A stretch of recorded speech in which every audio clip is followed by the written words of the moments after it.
supernatural stories to send shivers down your spine.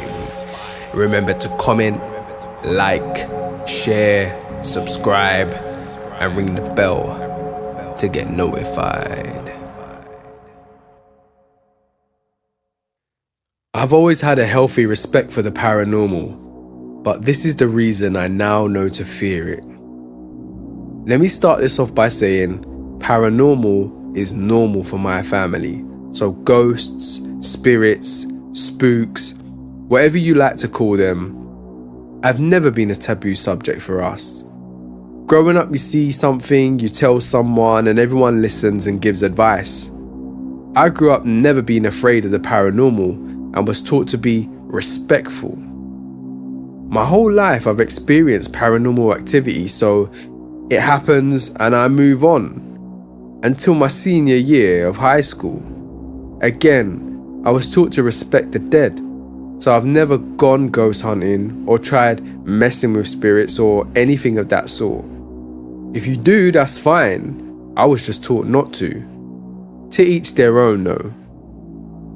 So, senior year, I was given an assignment to find ancestors in town and see how far back you could find relatives. My mother told me and my cousin, a junior at the time, about an old cemetery that she believed a cousin was buried in and how to get there. So we go and find her grave and get the information. We thanked her for allowing us to get her tombstone information and to rest in peace. The whole time we were there, my cousin and I felt very off, like we were being watched, and not in a good way, as if there is a good way. Anyway, we go home, everything's fine, until I go to bed and I have the same feeling. I'm laying in bed, but I'm staring out my door into the hallway and feeling as if someone is there watching me. This continues for months. I thought I was the only one who noticed it until my brother, 10 at the time, started asking me if he can sleep in my room with me because he's scared of the hallway. He told me he felt like someone was watching him from the hallway, and it felt bad. I agreed. It was not a pleasant energy like what a family member or maybe just a spirit passing through feels like. This was a dark, eerie feeling. I told him it was fine, and we both laid in my bed, staring at the hallway, and felt eyes on us. We both said the Lord's Prayer and went to bed. We aren't a super religious family, but me and my brother felt at that moment we needed to say the prayer. I graduated high school and things calmed down. The feelings went away until that morning. My mum went to work and my brother went to school. I got up and got in the shower, and as I was washing my hair, a heavy feeling crashed down on me and I felt like I was being watched. I turned my head to look to the side, and there, on the other side of the distorted glass shower door, was a tall, dark figure. I could see head and shoulders but no other features except red eyes. I screamed, threw open the shower door, and it was gone. I quickly got dressed, wrapped my shampooed hair in a towel, and left the house, going straight to my grandmother's, telling her while I was bawling. She looked as scared as I did. My grandmother believes it was a shadow person. Me and my mum had been fighting a lot as well, full-blown screaming matches, which we never did before the trip to the cemetery. Grandma called my mum, and they called someone to cleanse our house. I never went back, and I moved out. My mum sold the house, and I still get horrible feelings when I drive by it. That was my worst paranormal experience, but I have years of stories, and I'm currently 29, so there's a lot.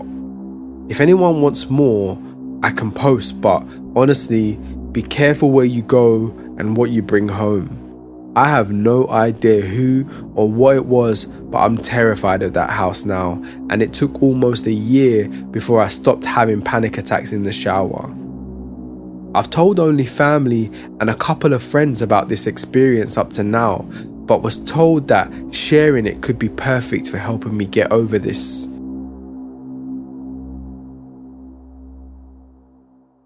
Creepy comment from my sister. Not sure if this fits here, so apologies if not. This story isn't too long, but it's one of the only things that still gives me goosebumps when I think back on it. Back when my youngest sister was around 5 or 6, roughly 12 years ago, my mum, the sister, and I were upstairs watching some series on TV. Out of nowhere, my sister turns to my mother and says, as I vividly remember, in these exact words, "Mummy, do you remember when I was in your tummy and I died and it made you sad? But now it's okay because I came back and you're happy." I looked at my mum and she was pale and holding back tears. Something that my parents had only ever told me as the eldest child. The year before my younger sister was born, my mum had had a miscarriage. I'm not religious, and as much as supernatural stories interest me, I don't really believe in the paranormal. But man, other than kids saying random things, I can't explain that day away.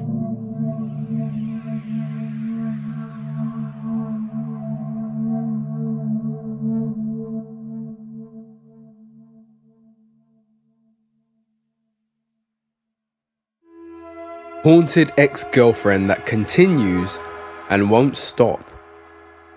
I know most won't believe me, but my ex was a magnet for paranormal events and attracts spirits. Super witchy things happen all the time with her. I truly believe that she has some kind of sixth sense or is sensitive to spirits or energy on a different plane. From the beginning of our relationship, I witnessed weird things that I couldn't rationally explain. After the first time, I'd had an experience that I couldn't explain while I was spending the night at her apartment. She opened up to me and told me about her childhood. I was skeptical at first, but as time went on and the list of impossible to explain events began to pile up, I am now 100% a believer in not only her childhood stories, but also in the paranormal, ghosts or spirits and energy that we can't see. When she was a young girl, I don't exactly know what age, but somewhere between 8 and 12, she lived in a trailer park with her alcoholic parents. Her and I went to the same school, but it was a school in an upper-class neighborhood that was made up of almost 100% white students, aside from the handful of open enrollment students from outside of the small town that were minorities of one race or another. My ex was Hispanic, so she was immediately accepted for open enrollment. However, she had to deal with living 30 minutes outside of town and had a hard time seeing her friends. She lived in a trailer and lacked attention and parental guidance, to put it nicely. Somehow she got hold of a Ouija board and began to play with it by herself on a consistent basis. When I first heard her account of events, I was skeptical. But after getting to know her and experiencing some crazy things alongside of her, I no longer doubt her in any way. She claims that she would regularly talk to spirits and even communicated with her dead grandfather. After telling her dad about her communication with her dead grandfather and her father's dead father, her dad gave her a few questions to ask that there is no way a 9 to 10-year-old would know. Things like, what was the colour of his old truck when her dad was a child, and a few other impossible to fake questions. To her dad's surprise, she came up with all of the correct answers. This scared her father, and he made her get rid of the Ouija board. Apparently, the damage had already been done. Cabinets open on their own on more than one occasion, and a handful of other events happen. I don't know the full story other than the basics that she explained to me. Fast forward 20 years later, her and I reconnect and we start a relationship. She lives in the basement apartment of a 3-level triplex. There just so happens to be a Ouija board in the laundry room that's shared by the building where she moved in. The previous tenant also passed away in the apartment, natural causes, as it was an elderly woman. So, my girlfriend, as I'm going to call her, refused to touch or move the Ouija board from the laundry room. And at the beginning of our relationship, I rolled my eyes at her but respected her wishes. As time went on, a few weird things happened. Things like odd sounds, what sounded like a window closing but I could never prove it, and some other creepy occurrences. At this point, I would not call myself a believer in the paranormal, but I definitely was open to things that we couldn't explain in the universe. Her lease ended and she moved into my house that I was renting. She had 2 young kids and I was happy to provide a stable living environment for her family as she had full custody of the kids. This is when things started to happen again and I couldn't explain them, and I slowly became a believer. The first major event that I still, to this day, cannot explain happened about a month after she moved in. I was in the bathroom getting ready for bed around midnight. I was washing my face and had just unburied my face from my hands when I heard a loud smash, and out of my peripheral saw a large 1.75 litre sized Listerine bottle smash into the ground, followed by the liquid hitting my leg and right arm. The bottle was perched on the back of the toilet and was not touched by me in any way, shape or form. We recreated the event by filling the bottle again with water, and we could not get the bottle to explode like it did unless we threw it to the ground with force.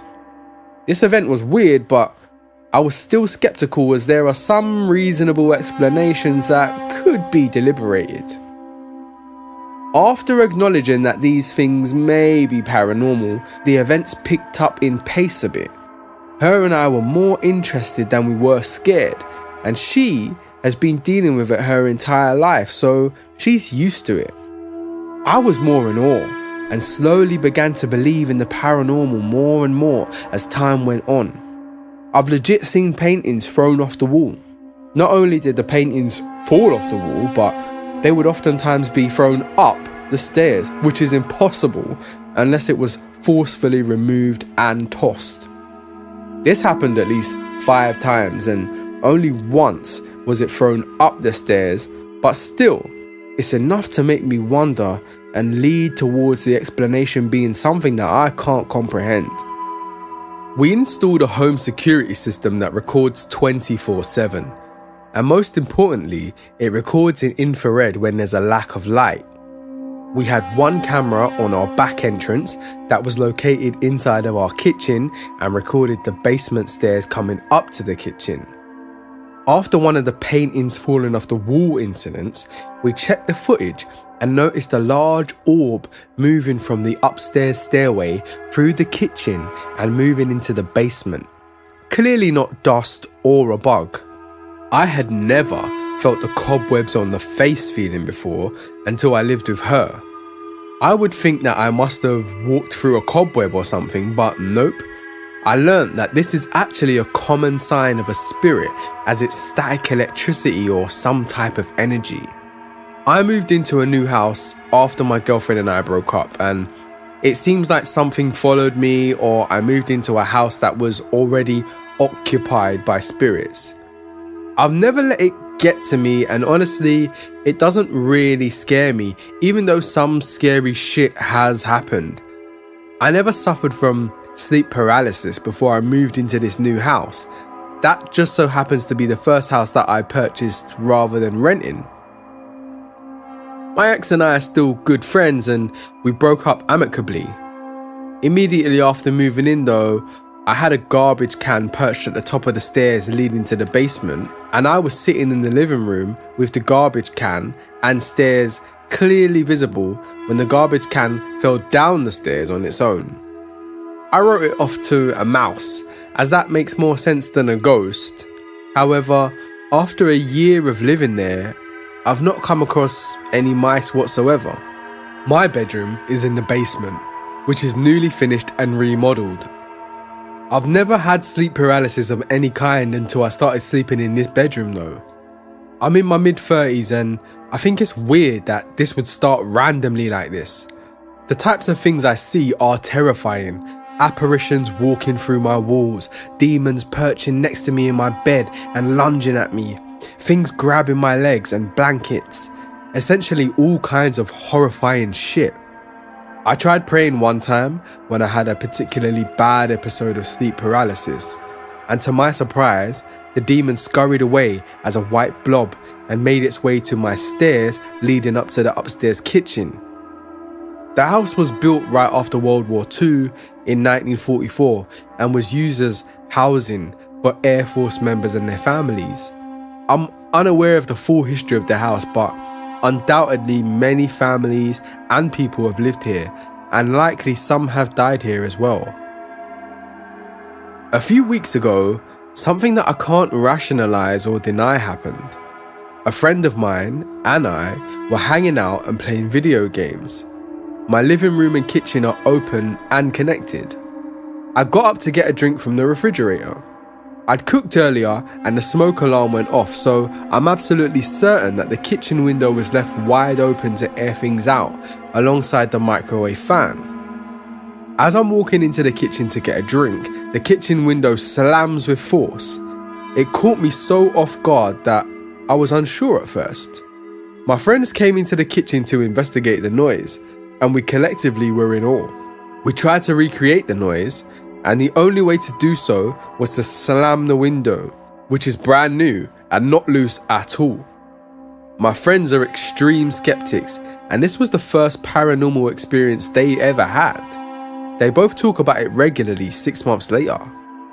I've got more stories, but this is getting way too long. If you're interested to hear the rest, let me know. I haven't gotten halfway through the things that I've experienced, all within the last 3 years. To say the least, I now have zero doubt in the paranormal.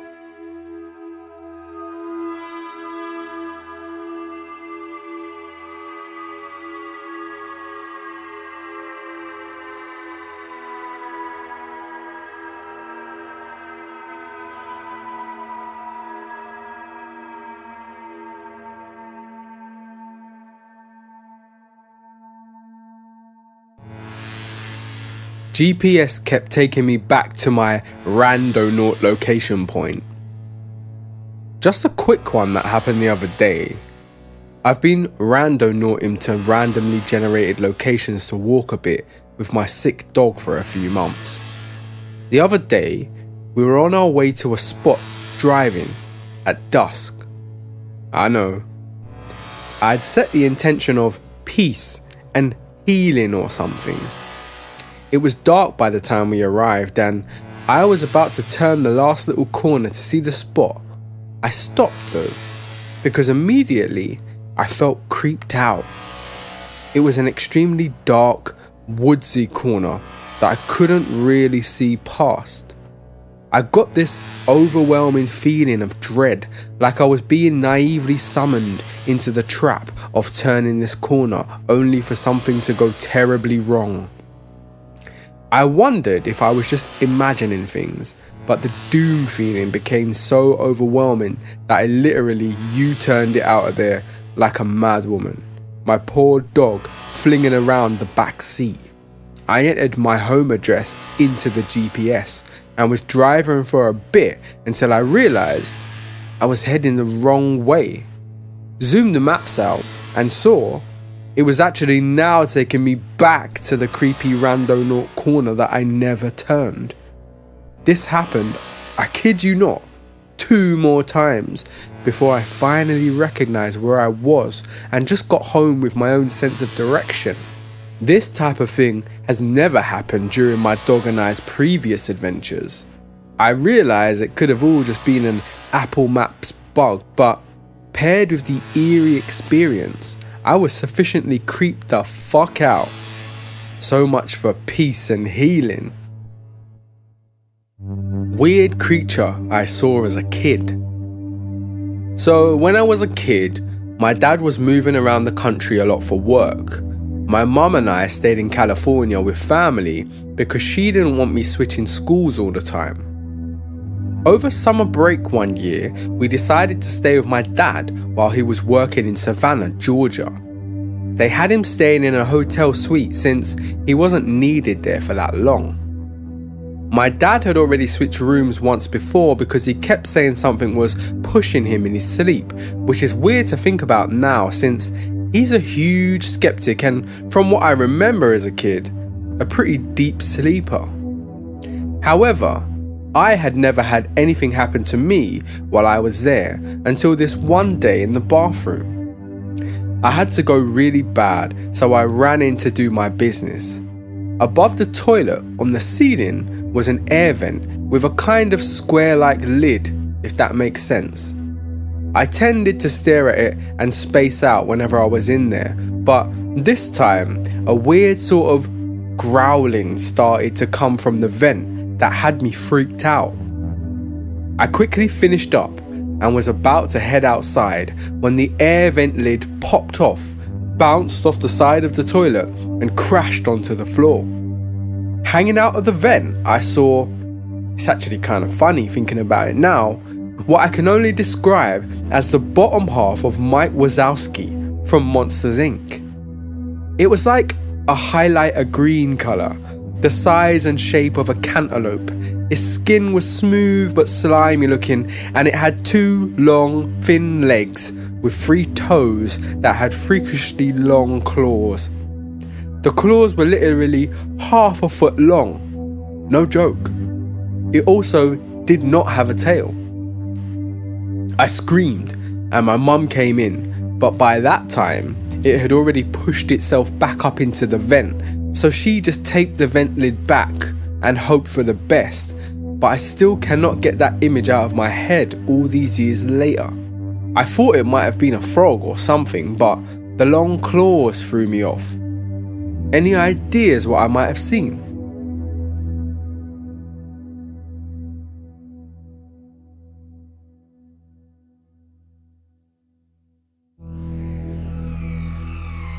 My uncle's creepy truck driving story. My name's Rick Martinez and I'm a retired truck driver. This happened when I was like 30 years old. I'm now 62. On the road, I've seen many strange things. I've told this story over and over. A lot of people don't believe me, but it starts off in Stockton, California, where I picked up a load of pipe. My destination was Salt Lake City, Utah. I was supposed to refuel in Barstow, California at a truck stop, but lo and behold, they were out of fuel. So I told my supervisor, hey, I got like half a tank of fuel. He told me to continue and hit the first truck stop that I see. So, 100 miles into Nevada, nothing but desert. See nothing but sparsely lit desert with a couple towns, when I noticed my gauge set was reading empty, and I'm thinking, that's not right. So I took the first exit I saw and pulled over. Told my supervisor, who was right behind me about an hour away, that I was afraid to continue on and run the tanks dry. So he told me to sit still and he'd be by in about an hour and I could siphon some fuel from his tank into mine. So I sat there and noticed that the town was small with sparse lighting. As I sat there, I couldn't run the engine, so I couldn't listen to the radio, so sat in silence. I don't do drugs and didn't make this up, so listen carefully. As I'm sitting there, I noticed a lot of undone construction, a trailer parked to my right, completely dark, and a church off to my left, about a block away, with the lights on. It's about 2 a.m. and I see this jackrabbit hopping around my truck. It hops around and just stares at me and keeps hopping around. So I'm getting hungry and I notice what looks like a convenience store another block away from the church. So I get off the truck and I decide to walk to the store. While I'm walking, I keep hearing this dog howling like it's in pain. As I'm passing the church, the 2 doors are wide open and I hear clapping like they're having services. As I pass the church, I look inside and there's no one except for this skinny white old man reading from the Bible and talking about hell. I don't linger too long as I pass the church. Then I hear the clapping again. About then, the dog starts howling again. I notice there's a bunch of empty houses on this street that goes uphill. I'm still making my way towards what I think is a little mini-mart. All the time, the dog keeps howling. All the lights are on. As I go inside, this little old lady with glasses is reading a book. There's hardly anything in the store. Maybe a few cans of food, a couple bags of chips, only water in the fridges. The whole time, the lady didn't even pick her head up from the book. So I grab water, chips, I'm hungry as hell, and there's nothing else to eat. So I asked the old lady, "Is this all you got and where's everybody at?" She told me everyone moved out and new construction was supposed to begin like 6 months ago. And she didn't say anything after that. So I paid her and walked out and started walking back towards the truck. The whole time the dog's still howling. So as I got closer towards the church, I looked up the street towards where I heard the howling from. I decided to go see for myself why the dog was howling. Houses on both sides of the street were boarded up and dark. I saw a house with lights on though, with about a 5-foot fence. When I looked over the fence, I was in shock. What I saw was a man in his underwear with a chain attached to his neck on all fours, howling. The hairs on my arms and neck stood up as I saw this other man burst through the back door, kicked the man on all fours and was yelling at him to shut up. He ran into the doghouse. I was in shock and turned and ran back down the hill to my truck. As I passed the church, both doors still wide open, but no lights on anymore, I can still hear the clapping.